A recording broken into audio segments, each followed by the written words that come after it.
Welcome to the court of the EDI Jester thereof. Hello, how are we all? Please subscribe, share from YouTube if you can, like, that's really important. Buy me a coffee, buy me a super chat. If you want to become a warrior teacher, October, okay? So adverts will go up shortly. Where are we today? We're going to New Zealand, the land of the Kiwi. That's how most people know it. To me, it will always be the land of Mordor. I shall not utter its name here, where, of course, The Lord of the Rings was filmed in some of the most beautiful countryside the world has to offer. Now, this is very interesting. There's a guy called Brian Gill, and he wrote this at the end of July, but I thought it was worthwhile bringing it to you so that you could have a think about it. The article is usually in the Dubris. Okay, so let's begin. Brian Gill is asking the question, who promotes science thinking when everyone defers to culture? That's a very good question. Who promotes science thinking when everyone defers to culture? And then we've got a nice picture of Smiley Brian, okay? With New Zealand science agencies shy to push the general power and wonder of science, and instead applauding ethnic worldviews, the science viewpoint flounders. Now, you will know from my previous videos, and if you've been following me at all in any format whatsoever, that my main concern is for STEM when it comes to the nonsense of critical social justice and the infection of STEM by the humanities. Brian, not Brian, what was his name? Oh, it is Brian. Brian, the babe they named Brian, obviously thinks the same. So, the 7 University of Auckland academics, whose letter to the Listener in July 2021 provoked what a former newspaper editor called the full vindictive fury of the woke academic left, this was in New Zealand, weren't just concerned that a government educational working group proposed making science and Maori knowledge of the natural world equivalent in the science curriculum, the school science curriculum. They also worried generally about disturbing misunderstandings of science emerging at all levels of education and in science funding. We're seeing this happen in New Zealand, okay? We're also seeing it happening here. Science is really getting captured here, and we need to watch that, you know? Poor grasp of science isn't hard to find. There was media reports in May 2022 that AG Research, a government science agency, had launched a Maori research and partnership group to help Maori-led agribusiness conduct their research in a safe space where their mataranga was protected. But all scientific findings must be open to scrutiny and criticism. Protecting ideas in safe spaces is more like religion or totalitarianism than science. But nobody was pointing that out. It's the perfect time for science groups to promote science history and philosophy and make clear the power of the modern scientific method. The Royal Society of New Zealand, the RSNZ, publicises individual science projects that it funds, but it and other science groups seem strangely silent on the benefits of science thinking generally. The RSNZ, formerly our Science Academy in 2010, amalgamated with the Humanities Council. Again, we're seeing a reflection of what's happened here. Very similar thing done here with the what were the funding councils of old all became one under UKRI, which is the United Kingdom Research and Innovation Fund. They're the ones that control the $7 billion that goes out to academia every year, and now they're involved with science and they're captured by nutters in the humanities. The RNZ, they amalgamated with the Humanities Council, and there's where the problem starts. See? I'm looking forward. I've got a warrior teacher who's a feisty person, okay, and we don't agree on much, right? But there's a thing called a Kuhnian paradigm, and I've been writing about that for year 2 of the program. And I think Kuhnian's all right, but I think it's led to a load of trouble, right? And so they know they are. And I think this idea of science looking at things differently and taking into account other stuff is fine, providing that still remains within science.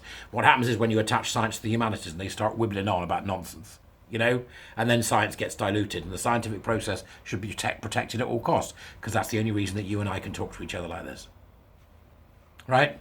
So when they amalgamated in 2010, it now focuses heavily on Maori and Pacific culture and identity, and promotes what it calls multiple knowledge domains. This is the kind of cobblers the queer theorists talk about, isn't it?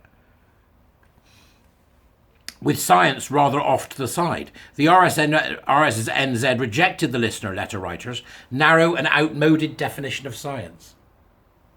They're poisoning science.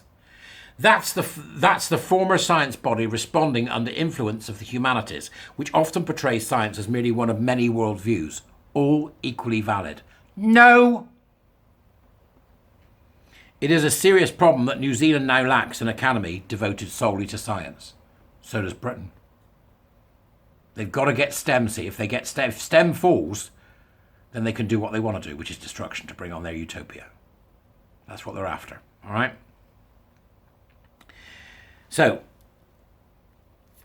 they claim, the New Zealand Association of Scientists, which is this body, claims to be an independent body that stands for and advocates for science and scientists. Yet, after the letter of the Listener 7, the NZAS seemed to have a new ideological purpose. Instead of supporting science and the letter's writers, it stated in its press release that science has an ongoing history of colonising when it speaks over Indigenous voices.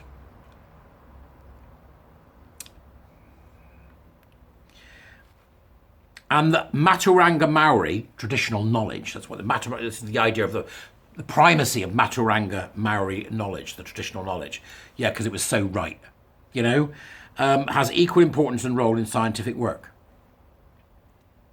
In the new school science curriculum, the Ministry of Education has included Maori, Mauri, M-A-U-R-I, a mystical force that some believe is present in animate and inanimate objects.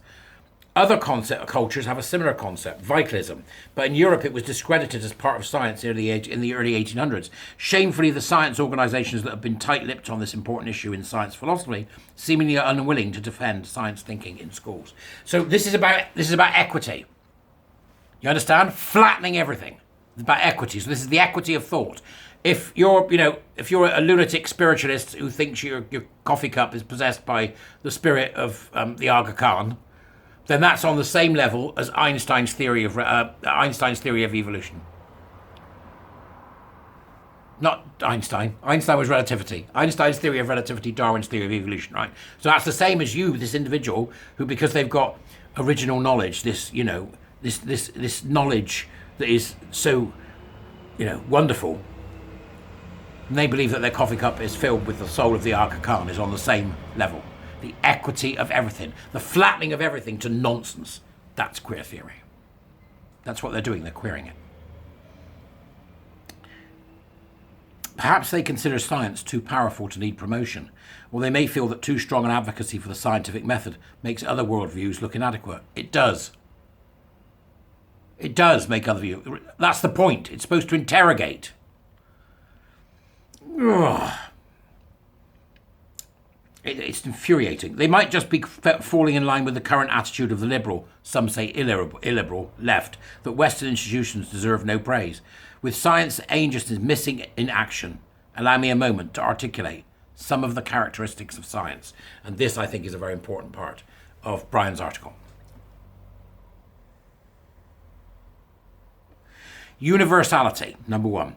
Modern science has roots in Asia and Middle East as well as Europe, so it isn't Western. Science today is an international and universal endeavour. There is only one kind of science, and it has no national, regional or cultural varieties.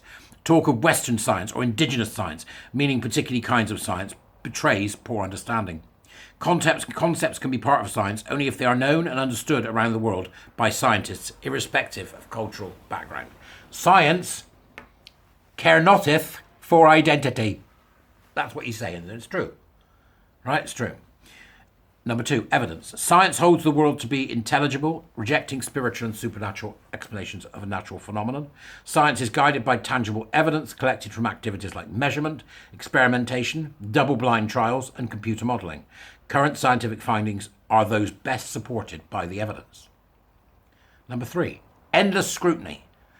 Science needs a free exchange of ideas. All scientific findings are provisional. Results may be repeatable. Scientists test, and try to falsify hypotheses. Constant challenge and revision strengthen science rather than weakening it. Objectivity. Scientists are people with human frailties and biases, but the strict scientific method compels them to put feelings aside. Hallelujah! Let's get feelings and emotions out of this. They don't bloody matter. That'll upset some people. Put it in the doobries. Not the doobries, comments. Scientists are people with frailties. They need to put feelings aside and, in their scientific work, at least strive for objectivity. Before publication, scientific results are checked by peers, often anonymously. It's a rigorous process. Grand theories. Number 5. Cultures may generate specific, local information about the natural world, but science goes beyond facts to deep understanding. This yields general and unifying explanations of nature, atomic structure, gravity, evolution by natural selection, with unprecedented power and utility. It's good for everyone. Number 6, openness and publication. Science and writings are interlinked. For several centuries, scientists have made a permanent, detailed written record of their findings. Publication enables easy scrutiny of current and past results and allows findings to be transmitted accurately via libraries on the internet around the world and through time. Publication makes science open and available, though often with access fees in neoliberal economies. Once published, scientists can't control and limit access to their knowledge, and neither do they wish to. Number 7, neutrality. Science is a method. It is neutral and cannot be blamed for misapplications of its findings. Science does not colonize, marginalize, or oppress. It cannot be racist or sexist. Only individuals can do or be those things. All these characteristics describe a brilliant system with a unique and preeminent role in modern society. But our science bodies seem too coy to tell us. Perhaps the RSNZ should demerge to release science from the stifling embrace of the humanities. Yes, it should. Or the RSNZ could at least allow its multiple knowledge domains to speak separately, even if at times they contradict each other. We may need a new organisation. Advocates for science. I like the idea, Brian. I think that's a great idea. It would be for those prepared to put science thinking ahead of social justice activism. Fan-bloody-tastic, Brian. Fantastic. Articulate, easy to understand for the common man like my good self. Brian Gill is an Auckland zoologist. It's a fascinating piece. Go and have another read rather than listen. Go and have another read. This is happening across just about everything. These ridiculous social justice activists and their humanities, chaff from between their toes is being used to intimidate and upset scientific communities in STEM. Get them out. Get them as far away as you can from it. Pop them in a large bucket and tip them over the White Cliffs of Dover. That's my recommendation. So, humanities, off you pop and stop wasting people's time who've got serious STEM work to do. That'll upset a few people as well. If you're upset, put it in the comments. Me no care. All right, you get what I'm saying. The scientific process is a very tried and tested process. Let's not interfere, because if it ain't broke, we shouldn't try and fix it.